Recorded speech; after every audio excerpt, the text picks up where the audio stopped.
শীষে মারবে সিল, মীর জাফরের সাথে হবে না, হবে না। সুপ্রিয় বাংলাদেশী, আপনারা নিশ্চিন্ত থাকুন, আগামী ত্রয়োদশ জাতীয় সংসদ নির্বাচনের আসন ভাগাভাগি হয়ে গেছে। 6টা আসন জোটকে দেওয়া হয়েছে। সেটা হলো বিপি নূর, তার সাধারণ সম্পাদক রাশেদ, আমাদের আসম আব্দুর রব, মাহমুদুর রহমান বান্না, জুনায়েদ সাকি, এহসানুল হুদা, এরকম 6 জনকে দেওয়া হয়েছে। তারাও তাদের নিজস্ব মার্কা নিয়ে নির্বাচন করবে।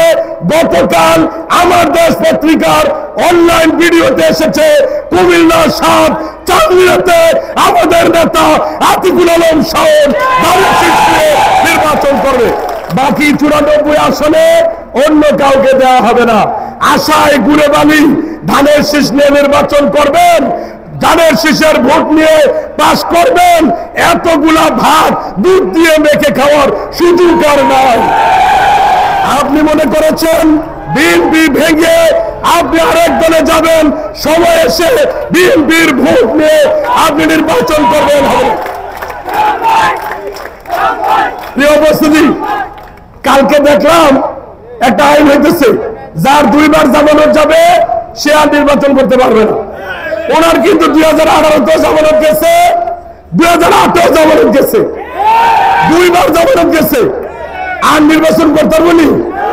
দয়া করে যদি 18 সালের ভোটটা একটু সমস্যা হয়েছে, এই জন্য ওনাকে সময় দিতে পারে। তবে আপনাকে বলতে চাই, আতিকুল আলম শাওন সাহেব যদি নির্বাচন করে, আপনি দাঁড়াইয়া জামানত বাজেয়াপ্ত হইয়া আজীবনের জন্য নির্বাচনের জন্য আপনি অযোগ্য হবেন না। আপনি বরং আগামী নির্বাচনে আতিকুল আলম শাওন সাহেবের সহযোগিতা করুন। যদি বেঁচে থাকেন, পরবর্তীতে চিন্তা করা হবে, ত্রয়োদশ জাতীয় সংসদ নির্বাচনে কাউকে ছাড় দেওয়া হবে না। প্রিয় উপস্থিতি, কিছুদিন আগে দেখলাম একটা প্রতিবাদ সভা করছে। কারা করছে? প্রাণগোপালের লোকেরা। কথা সত্য না মিথ্যা? আমি ওই প্রতিবাদ সভায় দেখলাম প্রথম সিরিয়ালে যে 8-10 জন, তারা আমাদের এই এলাকার বিভিন্ন সময় প্রাণগোপালের মিটিং এ এরা ছিল কিনা? আপনি রাহিমকে নিয়ে কথা বলেন। রাহিম হলো আমাদের ওয়ার্ডের একটা কৃষক দলের লোক, তাকে নিয়ে কথা বলেন।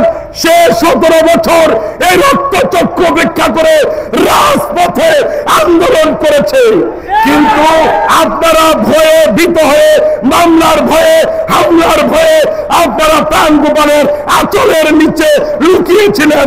রাহিম কিন্তু লুকায় না। অতএব রাহিমের কিন্তু এই দেশ বিনির্মাণে, 24 বিনির্মাণে আপনাদের চাইতে অনেক বেশি অবদান আব্দুর রহিমের এই সরকার বিতরণে আছে। কথা ঠিক না বেদি? রাহিমের রাজপথে ছিল নি, লাড়ি বাড়ি নিয়ে ছিল নি, আর তারা ছিল কার লগে? আওয়ামী লীগের লগে ছিল নি। তবে আওয়ামী লীগের লোকেরা যদি রাহিমের সমালোচনা করে, এটা হয়নি।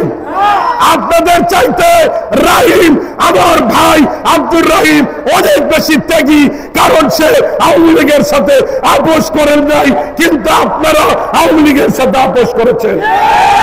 অতএব ফ্যাসিবাদের দূষরদেরকে আগামী নির্বাচনে বয়কট করতে হবে।